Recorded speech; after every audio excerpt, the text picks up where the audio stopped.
For me, please feel free to let me know if there's any question that has come in from the audience that are relevant to what we have talked about. If there's anyone, we can bring it up. Otherwise, we'll go ahead. We have an interesting one from Eric. So I will jump straight to Eric's question, and it's asking this based on what Dr. Senesi just said around policy. Because once the policy is in place, then that can drive innovation and later on drive implementation of all these ideas.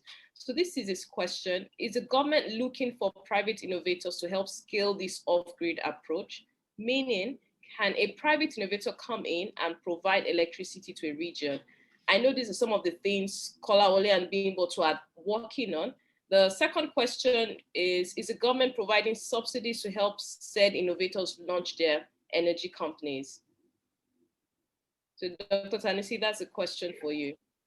Okay, thank you very much. So yes, we have various policies and licenses under this, the power sector in Nigeria. So depending on what sort of services you want to render, for instance, if you are coming into my area, which is the renewable energy rural electrification area, we have a provision for a permit. If it's less than 1 megawatt, if you want to play around that space that is less than 1 megawatt, you do not need a license. You just basically need a permit, and you follow all of the due process. You can go to a region or a village that you don't need to produce more than 1 megawatt.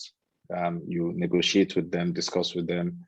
They are ready to, buy your services. You go to the regulator, you apply, you get, the NERC permit, and then you look for funds and invest. Yes, we also give capital subsidies, but it has to be done in line with procurement laws. It's not an unsolicited kind of service or grant. Whenever we have some money, we advertise, and then if you qualify, then you get it. That's under the Rural Electrification Fund. However, under the Nigerian Electrification Project, it's on a rolling basis. The money is there whenever you are able to meet up with the requirements. Then you get some funds. That will help you go into, the rural electrification business, because as you know, it's a very delicate business because you're looking at the rural area.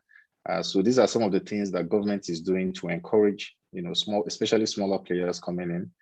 We also have a lot of large players, in the subsector. So you can come in and, provide services, to regions or villages, depending on what area you want to play in. If it's less than 1 megawatt, if it's more than 1 megawatt, different licenses apply to different kind of businesses you can do. And yes, we do give capital subsidies.